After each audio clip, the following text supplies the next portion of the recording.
المشاهدون الأكارم، أسعد الله مساءكم أينما كنتم بكل خير. نشرة الأخبار نقدمها لكم من تلفزيون دولة إريتريا، نستهلها كالعادة بأهم وأبرز العناوين. إصابة 4 مواطن بفيروس كورونا اليوم.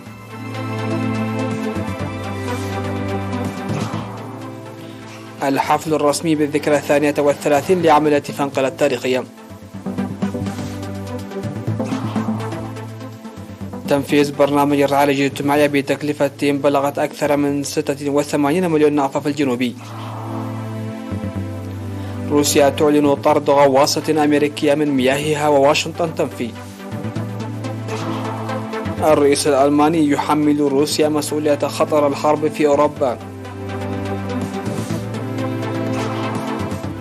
وأعلى سلطة قضائية في العراق تستبعد الزيباري عن الترشح للرئاسة. أهلا بكم إلى تفاصيل النشرة نستهلها بهذا الإعلام من وزارة الصحة. أعلنت وزارة الصحة بأن الفحوصات المخبرة التي أجريت اليوم في مراكز الفحص في الإقليم الأوسط أظهرت إصابة 4 مواطن بفيروس كورونا، وهم من مناطق ميتمناي وسنبل ودك الشحاي وسعد كريستيان. في غضون ذلك شفي 5 مريض كورونا، 4 من الإقليم الأوسط وإصابة 1 من القاشبركة. وبهذا بلغ عدد المصابين بفيروس كورونا في البلاد حتى الآن 9668، شفي منهم 9471 وتوفي 103 مريضا، فيما لا يزال 94 من المرضى يتلقون العلاج بالمستشفيات. وزارة الصحة 13 من فبراير 2022. شهدت مدينة مصوع حاضرة الشمال البحر الأحمر عصر يوم أمس السبت 12 من فبراير الحفل الرسمي بالذكرى 32 لعملية فنقل المجيد تحت شعار فنقل رمز بطولات الأجيال. وأحيت الحفل الذي نقل على الهواء مباشرة عبر الفضائية الإريترية فرقة أوكان التابعة للقوات البحرية. وقد اشتمل الحفل على أغاني حديثة وقديمة وقصائد شعرية ودراما موسيقية عكست عملية فنقل الإعجازية وتصدي الشعب الإريتري.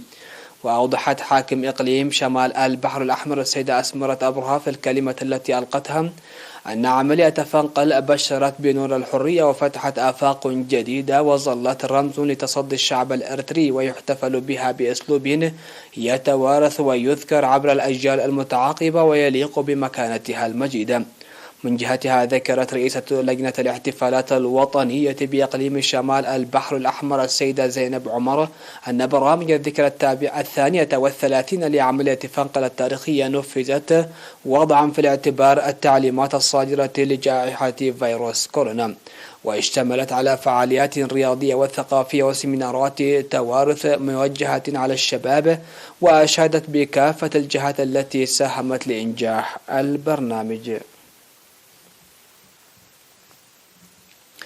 صرح فرع الرعاية والاجتماعية في الإقليم الجنوبي تنفيذ برامج رعاية اجتماعية فعالة بتكلفة مالية بلغت أكثر من 86 مليون نقفة.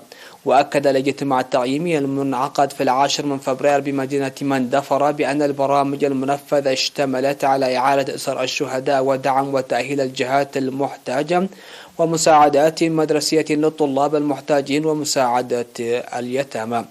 ووفق التقرير المقدم قدم 70.5 مليون نقفة دعما لإعادة أسر الشهداء، و1.4 مليون نقفة مساعدة للأطفال اليتامى في 12 مديرية، ومساعدة 831 طالب محتاج عبارة عن مستلزمات مدرسية، وفتح مؤسسات تجارية ل15 أسرة شهيد محتاجة في 6 مديريات، ودعم مالي قدره 520 ألف نقفة ل130 أسرة شهيد أكثر احتياجا. وأوضح مسؤول الفرع السيد هيلي جبر ميكائيل أن البرامج نفذت بالتنسيق بين الإدارات والاتحادات الوطنية والمجلس الشعبي والجبهة الشعبية الديمقراطية والعدالة، داعيا لتقوية العمل المنسق مستقبلا بصورة أكثر تنظيما.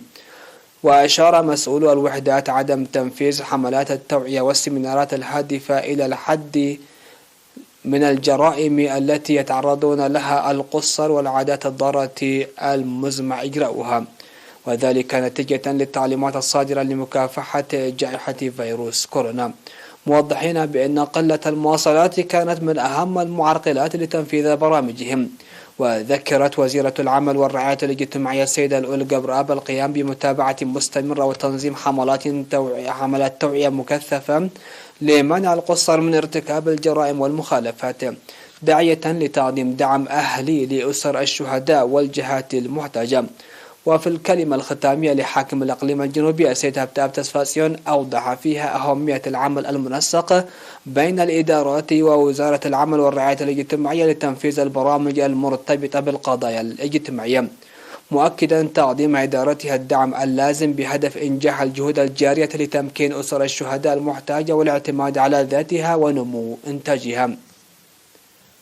أعلن مدير مديرية سرجعة السيد كفل مريم قبر مسقال بأن برامج حماية التربة وحفظ المياه والتشجير المنتظمة بشكل واسع خلال الأعوام الماضية في المديرية بالأقليم الأوسط تحقق نتائج مشجعة. وقال السيد كفل مريم في المقابلة التي أجراها مع وكالة الأنباء الإرتريا إرينا وجود 4 مشاتل في المديرية تساهم في إعداد حوالي 400 ألف شتلة سنويا، وقد أدت المليوني شتلة التي غرست خلال 30 عاما مضت على تنمية حوالي 2000 هكتار وأخضرارها. وذكر وضع برنامج لإعداد 760 ألف شتلة هذا العام، داعيا المواطنين لتعزيز دورهم ومساهماتهم وتقوية تأطراتهم حسب مناطقهم لإنجاح البرنامج الموضوع للتنفيذ. وأشار إلى وجود عيادة و7 مراكز صحية ووصول خدمات تطعيم ومتابعة الحوامل إلى حوالي 60% خلال عام 2021. وكذلك ارتفاع نسبة الولادة في المؤسسات الصحية من 40% عام 2019 ب 12%. وذكر وجود 40 مؤسسة تعليمية من رياض الأطفال وحتى المرحلة الثانوية، مناشدا المعلمين والآباء لبذل جهود حثيثة للحد من المقاطعة غير الشرعية. وذكر بأن حوالي 20 سدا في المديرية تلعب دورا كبيرا في تأمين مياه الشرب الصالحة والأنشطة الزراعية، مناشدا تصحيح القصور الظاهرة فيما يخص برامج الإصلاح البيئي الأهلي وضمان الاستخدام الجيد. مشاهدينا، نشرتنا لا زالت مستمرة من الفضائية الإرتريا، لكن بعد الفاصل.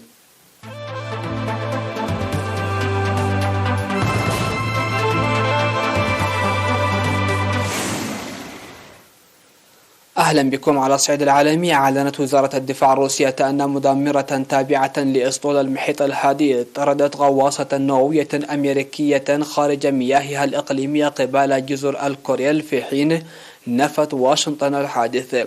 وكانت المدمرة الروسية مارشال بثت رسالة تحت المياه تأمر فيها الغواصة الأمريكية بالصعود إلى السطح، وبعد رفضها استخدمت وسائل لم تحدد لإجبار الغواصة على مغادرة المياه الإقليمية الروسية بأقصى سرعة بحسب بيان صادر عن وزارة الدفاع الروسية. ورصدت الغواصة الأمريكية خلال مناورات روتينية لأسطول المحيط الهادئ التابع للبحرية الروسية قرب جزيرة أوراب حسب وزارة الدفاع الروسية. من جهته أصدر الجيش الأمريكي بيانا جاء فيه أن لا صحة للمزاعم الروسية بشأن عملياتها في مياههم الإقليمية. هذا وأكد البيت الأبيض السبت أن الرئيس الأمريكي جو بايدن حذر خلال اتصال هاتفي مع نظيره الروسي فلاديمير بوتين من كلفة باهظة في حال غزت موسكو أوكرانيا. من جانبه ندد الكرملين بتصريحات الدول الغربية حول غزو روسي وشيك لأوكرانيا، معتبرا أنها تكهنات استفزازية يمكن أن تقود إلى نزاع في الدولة السوفيتية السابقة، وفق ما جاء في بيان له حول المكالمة الهاتفية بين الرئيسين الروسي فلاديمير بوتين والفرنسي إيمانويل ماكرون. قال الرئيس الألماني فرانك فالتر الذي انتخب لولاية ثانية إن موسكو تتحمل مسؤولية خطر الحرب في أوروبا بسبب التوتر بشأن أوكرانيا عشية زيارة المستشار أولاف شولتز لكييف وبعدها إلى موسكو. وأضاف الرئيس الذي أعيد انتخابه لولاية من 5 سنوات: نحن وسط خطر اندلاع صراع عسكري حرب في أوروبا الشرقية وروسيا تتحمل مسؤولية ذلك. وفاز وزير الخارجية السابق الذي يتولى منصب الرئاسة منذ العام 2017 بالغالبية الكبرى من أصوات هيئة انتخابية شكلت خصيصا لذلك تضم نوابا وعددا كبيرا من المسؤولين المحليين المنتخبين وقادة سابقين بالإضافة إلى شخصيات من المجتمع المدني. ويحرص الرئيس الألماني على تنظيم لقاءات بانتظام مع مواطنين مصورا نفسه على أنه نصير للحوار والحفاظ على التماسك الاجتماعي.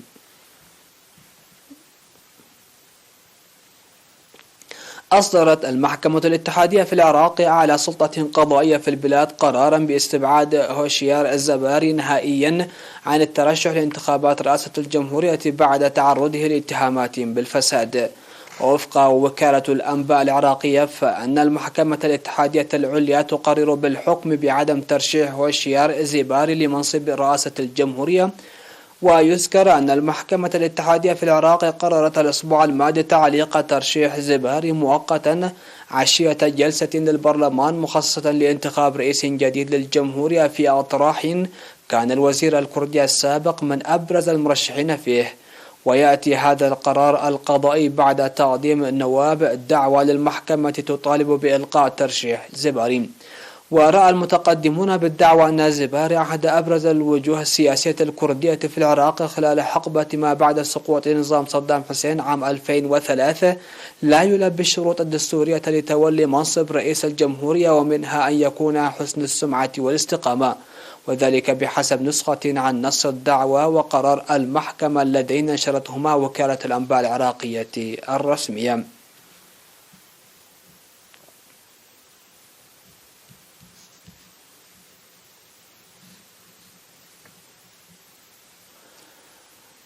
تسبب ثوران قوي لبركان جبل إثنا في صقلية في حدوث ظاهرة البرق البركاني النادرة، وتزامن مع الثوران صواعق من البرق لونت السماء فوق فوهة البركان. وقال بوريس بهناك عالم البراكين في المعهد الوطني الإيطالي للجيوفيزياء والبراكين إن العواصف البركانية ظاهرة نادرة تحدث بشكل خاص خلال الثوران البركاني العنيف أو عندما يكون البركان بالقرب من الماء.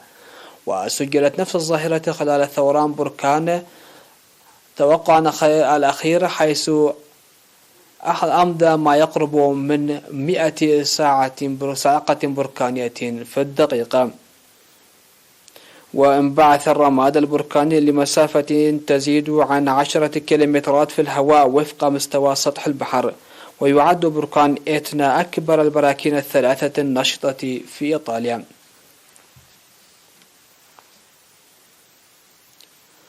ختام النشرة هذا تذكير بأهم الأنباء.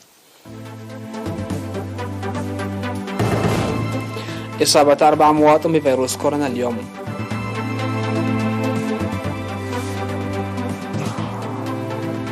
الحفل الرسمي بالذكرى 32 لعملية فنقل التاريخية.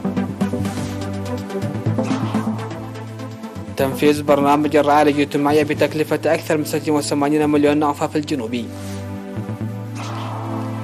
روسيا تعلن طرد غواصة أمريكية من مياهها وواشنطن تنفي. الرئيس الألماني يحمل روسيا مسؤولية خطر الحرب في أوروبا. وأعلى سلطة قضائية في العراق تستبعد زباري عن الترشح للرئاسة.